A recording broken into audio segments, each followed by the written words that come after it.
ঢাকায় যারা থাকেন বা যাচ্ছেন তারা যেসব বিষয়ে সাবধান হবেন: ১. ফার্মগেটে হঠাৎ দেখতে পেলেন কতগুলো মানুষ একজন মানুষকে মেরে রক্তাক্ত করে চলেছে, আর সে আপনাকে বলছে, ভাই সাহায্য করেন। আপনি দয়া দেখাতে গিয়ে রক্ষা করতে এগিয়ে গেলেই বিপদ হতে পারে। ওরা আপনাকে মেরে সবকিছু নিয়ে যেতে পারে, কারণ তারা সঙ্গবদ্ধ প্রতারক চক্র। ২.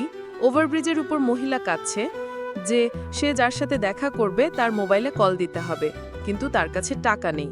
বলবে আপনার মোবাইল দিয়ে সেই লোকের নাম্বারে মিস কল দিলেও সে ব্যাক করবে। আপনি কল দিলেন তো ফাঁদে পড়লেন। ওরা নিরীহ মানুষ দেখে তাদের নাম্বার সংগ্রহ করে ও পরবর্তীতে সেই নাম্বারে কল করে লোভনীয় প্রস্তাব দেয়, রাজি হলে আপনাকে তাদের আস্তানাতে নিয়ে ব্ল্যাকমেইল করবে। ৩. শাহবাগ মহাখালী যাত্রাবাড়ি জ্যামে আটকে আছেন। নানা ধরনের লিফলেট যেমন দুর্বলতা, রোগে, নানা লোভে আপনাকে ফাঁদে ফেলার ব্যবস্থা। এমন বলে যে রুম ডেটের ব্যবস্থা আছে। ৪. রাস্তায় সুন্দর চোখের বোরকা আলী আপনার সাথে কথা বলতে চায়। প্রেমের প্রস্তাব নয়, কিন্তু ইশারা যে আপনি ভাববেন একটু চেষ্টা করলে কাছে পাবেন। যদি তাই ভাবেন তবে ধরা পড়ার সম্ভাবনা শতভাগ। আপনাকে তাদের আস্তানায় নিবে, তারপর আর কিছু আপনার করা লাগবে না, সব হারাবেন। মেয়ে দিয়ে ব্ল্যাকমেইল করবে। ৫. গাবতলী, সায়দাবাদ কিংবা সদরঘাট, মাওয়া, আরিচা, দৌলতদিয়া ফেরিঘাটে বসে আছেন।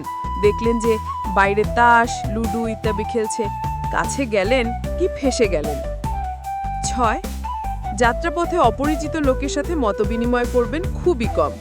আপনি যে স্থানে যাবেন সেই স্থান যেন আপনার পরিচিত। ৭. রেলগাড়ির ছাদে চলাচল করা থেকে বিরত থাকবেন, কারণ একদল ছেলে পাওয়া যায় যারা রেলের ছাদের উপর থেকে ছিনতাই করে ছাদ থেকে ফেলে দেয়। ৮. লঞ্চে কম যাত্রী থাকলে উঠবেন না। ৯. যারা দ্রুত যাতায়াতের জন্য স্পিড বোটে যাতায়াত করবেন তারা টাকা বা মূল্যবান কিছু সাথে নেবেন না, কারণ দেখা গিয়েছে যে একদল আছে যারা বোট ছাড়ার পর নির্জন স্থানে বোট ফিরিয়ে ছিনতাই করে আপনাকে নামিয়ে দিতে পারে। ১০. হেঁটে যেতে হলে বিভিন্ন বাসের মাঝখান দিয়ে যাওয়া অনুচিত, কারণ নেশাখোর ওত পেতে থাকে ছিনতাইয়ের জন্য। এছাড়াও যাতায়াতের সময় এ জাতীয় অন্যান্য ব্যাপারে সতর্ক থাকতে হবে।